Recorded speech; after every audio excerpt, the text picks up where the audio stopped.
যুক্তরাষ্ট্র ইরান সংঘাতের মধ্যে ত্রিপাক্ষিক প্রতিরক্ষা চুক্তি করল সৌদি আরব, তুরস্ক, পাকিস্তান। আগ্রাসন প্রতিরোধের সম্মিলিত ঘোষণা।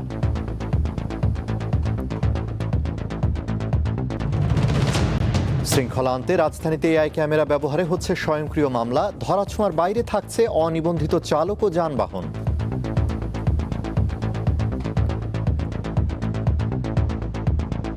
যারা আপনার লাইসেন্স নাই, কোনো কিছুই নাই, নিয়ম কানুন কোনো কিছু মানতেছে না, তারা দেখেন ঠিকই বেঁচে যাচ্ছে। অটোরিকশা আছে, তারা কোনো প্রকার কোনো আইন মানছে না। ওদের জন্য আমরা একটি বিভ্রান্তির ভিতরে পড়ে যাই।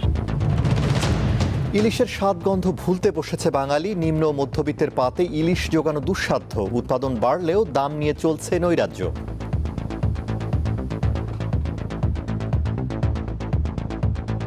আমার থেকে তো 2100 টাকা করে নিল কেজি। কেন যে মাছটা তো দাম থাকে আমি জানি না। গণমাধ্যমে সরকারের হস্তক্ষেপ নেই, সত্য প্রকাশের আহ্বান স্থানীয় সরকার মন্ত্রীর। সাংবাদিকতা না থাকলে রাষ্ট্রের সার্বভৌমত্ব থাকে না, তথ্যমন্ত্রী।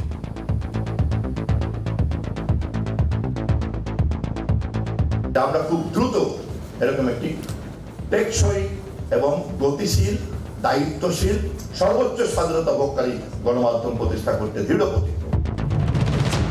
পটুয়াখালীর ধানখালীতে 40 বছরেও হয়নি স্থায়ী প্রতিরক্ষা বাঁধ। লোনা পানির কারণে অনাবাদি পড়ে থাকে অন্তত 300 একর ফসলি জমি।